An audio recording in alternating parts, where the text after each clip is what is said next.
CFA has already borrowed of TOT. It is a very fluid project as we speak right now, and to say that I'm happy from the standpoint of our northern lodging community would be not true. So there's a lot of work to be done. I'm not real happy with some of the decisions that have been made to date with regard to how our TOT dollars, of which Sharonville and Blue Ash are a huge portion of for Hamilton County. I think there's a lot of discussion that needs to be had as things move forward. So if you're seeing pictures about a new convention center district in downtown Cincinnati, which I want to make very abundantly clear, I'm very for the idea of keeping that facility vibrant and a headquarter hotel down there, because we want them to succeed, because it helps us to succeed. But there was a formula that was put in place thanks largely to my predecessor some 15 years ago or so that has been very successful in seeing the Duke Energy Center expanded, our convention center expanded, and funds being able to go to other tourism type activities here in Hamilton County that I am very leery of what is being thrown out there right now. So when you see those pictures, which are pretty and they look nice, we need to be very leery of the way that they're looking to spend or find ways to spend $200 million. So we're working on that. I'm working on that, talking to folks and trying to make sure that we're protecting our lodging community out here, and it's being appropriately supported at the same time while we're appropriately supporting our urban core and keeping it vital and moving forward as well. That's all I have. Thank you. Did you have any questions? Seeing none, we'll move on to our Safety Service Director, Mr. Lucas. Thank you. One item before legislation. Demolition at GVA started today. I know some of you have asked questions about the delay, and just wanted everybody to know that that started today. So moving into legislation, Ordinance 2022-55 deals with CT Consultants engineering and site plan review costs for 2023. Rates are staying the same as they were in 2022. Moving into Ordinance 2022-56, Michael Blomer was here to talk about this a meeting or two ago. It's 2 surplus pinball machines that we are going to be disposing of. Ordinance 2022-65E is legislation pertaining to the discretionary bonus and discretionary COLA that was discussed at the budget session. For the bonus, it's being recommended 40 hours of pay for full-time employees, 20 hours of pay for part-time employees, more further described in the legislation. And for the bonus, or I'm sorry, for the COLA, 4% for all, again, more further described in the legislation. 2022-66E is appropriating the funds for the bonus because it's this year's money that's being used. Ordinance 2000, and Scott wanted me to mention that those numbers are rounded up.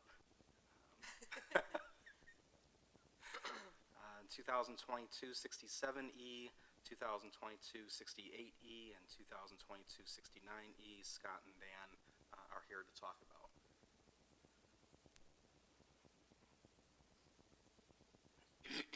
Good evening.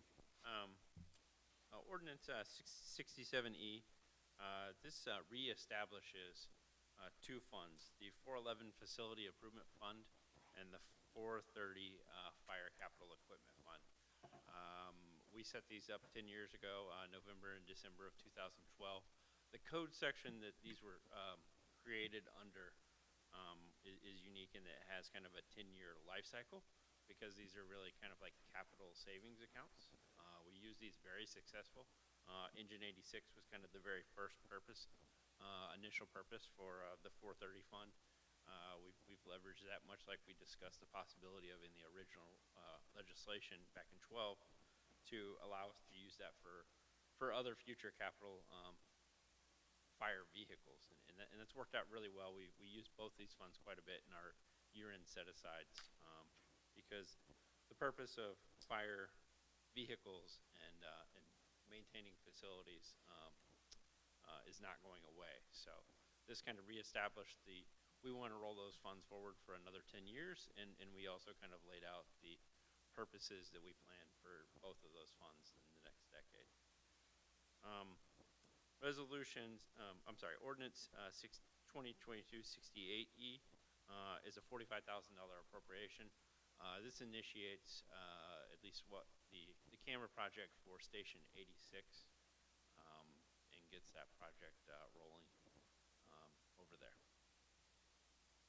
I'll let Dan go ahead and follow up on 69 or any other questions about 68. Good evening, all. 2022-69E, that is, we're requesting the acceptance of the First Responder Wellness Recruitment, Retention, and Resiliency, try to say that all fast, grant. We were notified, I think around the 3rd, that we did receive this grant, and what this allows is the paying for 3 additional full-time firefighter paramedics for a period of 24 months. And Scott and I had our first call about a week and a half ago with the person at the state who is working with the grant, indicated to be in our best interest to get these spots filled relatively quickly, so that's why we asked that acceptance of this go in as an emergency. Are there any questions on any of it? Thank you, gentlemen. Go ahead, Scott. Real quick follow-up on the last one. So we will amend the proposed 2023 budget to kind of reflect that. So when we come in here next month with that, we'll have we'll have to create a new fund to account for this grant. It'll budget the salaries expected to be paid out in 2023 for those 3 firefighters. There'll be a small decrease in the fire fund budget, but we will have to approve some advances to kind of seed money, because this will be reimbursed quarterly. So for the most part, the fire fund's only going to drop a little bit, but eventually here, as the 24 months plays out, the fire fund will recoup those advances as well. So, Perfect. thanks. Thank you. And then the only other thing is wishing everybody a happy Thanksgiving. Thank you. Okay, for my report, everyone should have at their seat their department head schedule. Is there any questions or concerns about this? None? Okay, so we'll approve that for you, Terry. And our OKI nomination is up, and Mr. Coulter has graciously agreed to be our representative. Okay, it might have taken a little arm twisting. And then Mr. Lippard is going to be his backup for this. So is there anybody else that wanted to do it? I'm seeing no hands. Thank you, Mr. Coulter. We do appreciate you. None of you are interested in doing our public records training, is that correct? Normally, we just designate, except for Mr. Lippard, we designate Terry to be our representative, and she does it, and we're all happy with that. Is this correct? All right. Thank you, Terry. You're welcome. So that checked off all of those things. I said thank you. Oh, don't forget on December 13th, that's our only meeting in December. I see Miss Anna out there. Would you like to talk about December 10th at all and promote it? While you're here, I'll make use of you.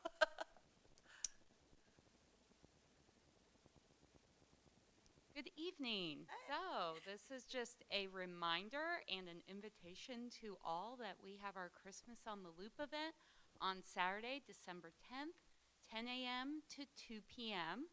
Now, normally this would be on Depot Square, but we have our fabulous first phase of the streetscape construction project going on right now.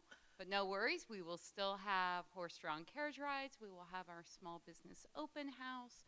We're going to have a big bounce house. There'll be face painting at the Cultural Arts Center. And I believe we have 18 businesses participating in our small business open house this year, and you just need to visit 12 in order to get this year's Sharonville ornament. And all of this, the hub of activity, will take place in the city public parking lot behind Cliff Hardware. Perfect, thank you. Looking you. forward to it. And I saw something on social media that's really encouraging, is collaborations between some of our Sharonville businesses. So Angelo's has invited or has welcomed Mary's Custom Ice Cream and Ices, I think that's the formal name, to join them for the Christmas on the Loop festivities. So they will be at Angelo's that day as well. So that was great to see, and I encourage all of that wonderful Yeah. kind of collaboration. So. It is. We love our small business community and the way that they come together to support one another. And also be aware that soon we will start to see, probably after Thanksgiving, some of the promotions that the small businesses that are participating, some of them are going to have some additional like giveaways or other items for sale that day. So we'll be Perfect. promoting that on our city Facebook page. Yay, thank you very much. And then tonight, we are honored to have our Historical Society curator and his partners in crime, Mr. Darren Up. Thank you so much for coming in and just giving us an update. Good evening, and thank you for giving me the opportunity to share what's going on at the society. And I also, first of all, want to thank you for your support. We couldn't do it without you. This year has brought many visitors, more than we've ever had. And I think it's because the pandemic sanctions have eased and people are coming out in force. And what is nice is we have had young families with children, and even the children are interested in the history. They ask questions, they're well behaved, they don't touch and play with anything. So that bodes well for our future. We have gotten quite a few acquisitions this year, some very large items. We have a 7-foot stained glass window that came out of the 1842 Presbyterian Church. Oh, wow. We have 2 organs. We have 1 reed organ that was donated by a 100-year-old woman who has been in her family all her life. That took 4 of us to move that thing. We have the pulpit chair from the Presbyterian Church, and one of our members graciously volunteered to pay for reupholstering it in its original color, because it was the hideous orange. We have a rocking chair that belonged to Harry Hake. I don't know if you're familiar with the architect Hake and Hake, but he designed Crosley Field. He designed the tomb of President William Henry Harrison in North Bend. And our relation to him is he designed the Cincinnati Speedway, which occupied 360 acres in North Sharonville back in 1916. So we have his rocking chair. And speaking of the Speedway, I have done some Speedway lectures. I did one last Thursday in Shandon at the Salty Dog Museum on this board track. And 4 other people after the lecture approached me about doing the same for them, for their groups next year. We have been framing photos. I have counted, we've done 98 new historical photos that we have framed and posted around the museum on the walls. The walls are basically papered with historical photographs. We go down to the thrift store and buy our frames for about 50 cents a piece. Very good. Some of those items I told you about, you can see on our Facebook page, which, except the rocking chair, I don't think I posted that. But we have 691 likes on our Facebook page and 745 people who follow our posts. I did make a mistake earlier last couple weeks ago when I emailed Rob about our standing. I happened to be Googling around on the internet and found out that I don't know how they drew their information or where they get their votes from, but we are number 3 in popularity in Hamilton County, not Ohio. We are 83rd in Ohio, which is still good considering yeah. there's 88 counties and considering how many historical societies are in each county.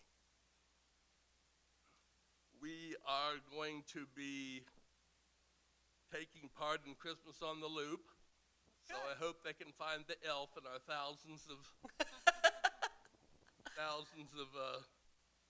items on display. I'm going to make it easy for them, just like Poe's purloined letter. The best way to hide something is in plain sight.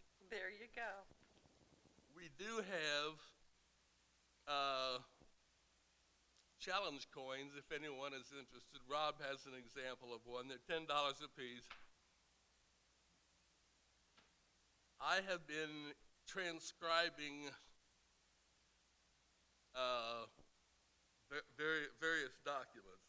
I transcribed the session records from Sharonville Presbyterian Church from 1842 to 1950. I did the same thing for Pleasant Ridge Presbyterian Church from 1795 to 2007. That might seem like it's far away, but being one of the oldest cemeteries in Cincinnati, that many Sharonville residents are interred in that cemetery. So they are spoken about in the records. I've also done the records for Gannot Presbyterian, Holtzinger Presbyterian. I happen to be organist there for the past 19 years and a moderator of session. I was also lay pastor there for 2 years. I took the place of Bill Lewis, if you remember him. He was a councilman here in the 80s and 90s. He's still doing well. He's 94. Yeah. Well, Christmas on the Loop should be a lot of fun. And I guess that's all I have. Thank you. Does anybody have questions for him? Anybody?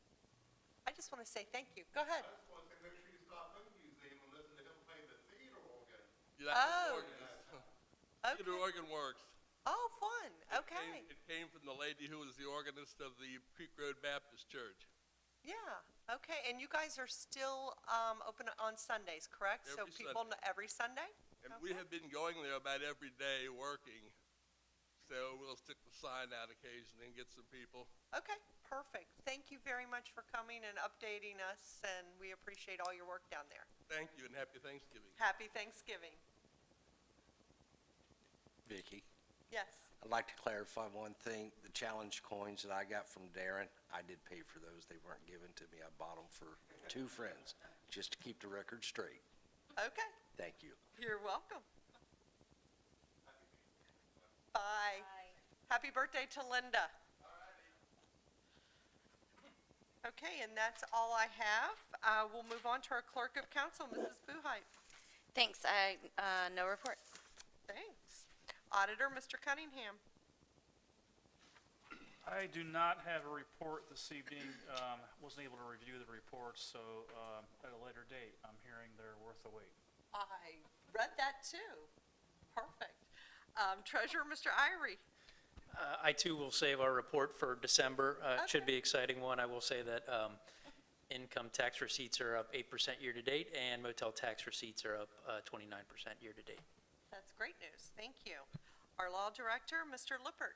Thank you. Nothing to report. Okay. Residents that wish to be heard this evening. Somebody check on him. He's not here. Council committees. Mr. Wilson is not here. I guess we don't have really a report from community development. Well, Vicki, just the Yep. the next meeting for BZA and Planning Commission is on the 14th of December. December 14th? Yep. Perfect. Thank you. Community services, Mr. Lovett. Thank you. My report is on file with Ms. Buhite. I know. Nothing else. We have one. We're not going to do a meeting in December. Just take the month off. We'll resume in January. And everybody, happy Thanksgiving. Thank you. Budget and finance, and also project oversight, Mr. Cook. Thank you. No report for budget and finance, and no report for project oversight, but I will state that the next project oversight meeting is December 13th at 6 p.m. in the administrative conference room. Thank you. Perfect. Thank you. Honored citizens, Mrs. Knight. Yes. Tonight, I am honoring the Third Eye Brewery, which is located on Chester Road, one of our small businesses. They were named one of the top breweries in Cincinnati, number 3, and that's pretty good considering Rheingeist and all those too. I think they were one. I talked with Bonnie Collins, who is one of the owners, our owner's wife, and she told me that they have won bronze, silver, and gold medals for their beer. And they also won a gold medal for a nonprofit part of the contest, which they were placed number 1 in the world. Yes. So the beer is called Higher Purpose, which supports the Live Like Maya Foundation and gives 10% to the pediatric cancer research and helps the families of cancer children. Maya was their daughter, who died of leukemia at the age of 14. So it's really nice that they're supporting that. And they also have opened a Third Eye in Hamilton and soon a Jungle Gym location. Oh, wow. That's my report. Thank you. Law and Public Safety, Mr. Schmidt. Thank you. The next Law and Public Safety Committee meeting will be on December 6th, 4 p.m. That's the Feast of St. Nicholas. I'm not sure what we can do special. He may or may not be in attendance, but I guess we have optionally to put the shoes out sometime earlier in the day. But it'll be at 4 p.m. in the administrative conference room. Thank you. Perfect, thank you. We'll work on that, Paul. Rule suspension motion, first and only reading with immediate effectivity for ordinances 2022-65E, 2022-66E, 2022-67E, 2022-68E, and 2022-69E. Is there a motion? So moved by Mr. Cook, second by Mr. Lovett. Is there any discussion? All those in favor, yes? Yes. Those opposed, no. And we stand approved. Unfinished business. This third reading of ordinance 2022-55, authorizing the Safety Service Director to enter into a contract with CT Consultants to provide engineering and site plan review for calendar year 2023, and approving CT Consultants' 2023 fee schedule. Is there a motion to pass ordinance 2022-55? So moved by Mr. Schmidt, second by Mrs. Knight. Is there any discussion? Roll call. Mr. Tankersley? Yes. Mr. Coulter? Yes. Mr. Lovett? Yes. Mr. Cook? Yes. Mrs. Knight? Yes. And Mr. Schmidt? Yes. Ordinance 2022-55 has been approved. This is the third reading of ordinance 2022-56, authorizing the disposal of 2 surplus pinball machines, Twilight Zone and Whirlwind. Is there a motion to pass ordinance 2022-56? So moved by Mr. Tankersley, second by Mr. Lovett. Is there any discussion? Seeing none, roll call. Mr. Tankersley? Yes. Mr. Coulter? Yes. Mr. Lovett? Yes. Mr. Cook? Yes. Mrs. Knight? Yes. And Mr. Schmidt? Yes. Ordinance 2022-56 has been approved. Just a second reading of ordinance 2022-59, amending codified ordinance 521.13, weed removal to allow for only 1 notification per calendar year. And that's it for unfinished. Okay, we'll move on to new business. Okay. First and only reading of emergency ordinance 2022-65E, approving a discretionary bonus and approving a discretionary cost of living adjustment for full-time and permanent part-time employees and declaring an emergency. Is there a motion to pass ordinance 2022-65E? So moved by Mr. Cook, second by Mr. Schmidt. Is there any discussion on this? Seeing none, roll call.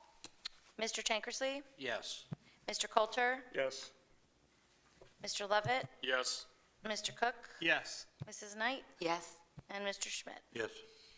Emergency ordinance 2022-65E has been approved. First and only reading of ordinance 2022-66E, amending 2022 appropriations for various funds. Is there a motion to pass ordinance 2022-66E? So moved by Mr. Coulter, second by Mr. Lovett. Is there any discussion? Seeing none, roll call. Mr. Tankersley? Yes. Mr. Coulter? Yes. Mr. Lovett? Yes. Mr. Cook? Yes. Mrs. Knight? Yes. And Mr. Schmidt? Yes. Ordinance 2022-66E has been approved. First and only reading of emergency ordinance 2022-67E, reestablishing 411 Facility Improvement Fund and 430 Fire Equipment Fund pursuant to Ohio Revised Code 570513C and declaring an emergency. Is there a motion to pass ordinance 2022-67E? So moved by Mrs. Knight, second by Mr. Lovett. Is there any discussion? Seeing none, roll call. Mr. Tankersley? Yes. Mr. Coulter? Yes. Mr. Lovett? Yes. Mr. Cook? Yes. Mrs. Knight? Yes. Mr. Schmidt? Yes. Emergency ordinance 2022-67E has been approved. First and only reading of ordinance 2022-68E, amending the 2022 appropriations for the 230 Fire Fund. Is there a motion to pass ordinance 2022-68E? So moved by Mr. Coulter, second by Mr. Cook. Is there any discussion? Seeing none, roll call. Mr. Tankersley? Yes. Mr. Coulter? Yes. Mr. Lovett? Yes. Mr. Cook? Yes. Mrs. Knight? Yes. Mr. Schmidt? Yes. Ordinance 2022-68E has been approved. First and only reading of ordinance 2022-69E, accepting ARPA First Responder Wellness Recruitment, Retention, and Resilience Grant through Ohio Emergency Management Agency and amending the salary ordinance for additional fire department staff and declaring an emergency. Is there a motion to pass ordinance 2022-69E? So moved by Mr. Tankersley, second by Mrs. Knight. Is there any discussion on this? Seeing none, roll call. Mr. Tankersley? Yes. Mr. Coulter? Yes. Mr. Lovett? Yes. Mr. Cook? Yes. Mrs. Knight? Yes. And Mr. Schmidt? Yes. Ordinance 2022-69E has been approved. Another opportunity for residents. Are there any other matters to come before council this evening? Anybody? Mr. Tankersley? May everyone have a safe, blessed Thanksgiving. Perfect. Thank you. Anybody else? Seeing none, is there a motion for adjournment? So moved by Mrs. Knight, second by Mr. Lovett. All those in favor, yes? Yes. Those opposed, no, and we just stand adjourned.